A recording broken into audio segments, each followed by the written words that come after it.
এই দৃশ্য কোনো বন্যা কবলিত এলাকা আগুন থেকে উদ্ধার বা সিনেমার নয়। এটি নেপালে বিক্ষুব্ধ জনতার হাত থেকে প্রাণে বাঁচাতে মন্ত্রীদের পালানোর দৃশ্য।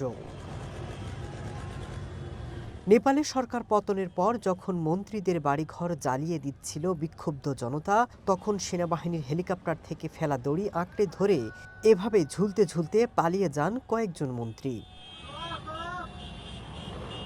দেশটির সরকার পতনের পর ধীরে ধীরে প্রকাশ পাচ্ছে জেনজি বিক্ষোভের সময়কার নানা ভিডিও। তার মধ্যে এই ভিডিওটি সামাজিক মাধ্যমে ছড়িয়ে পড়ে, যা নিয়ে ব্যাপক আলোচনা সমালোচনা হচ্ছে। নেপালে বিক্ষোভে একাধিক মন্ত্রী এবং সরকারি কর্মকর্তার বাড়িতে আগুন দেওয়া হয়েছে। অনেকের ধারণা এই কারণে হয়তো এতটা ঝুঁকি নিয়ে পালাতে বাধ্য হন তারা। Masud Rana, one international desk.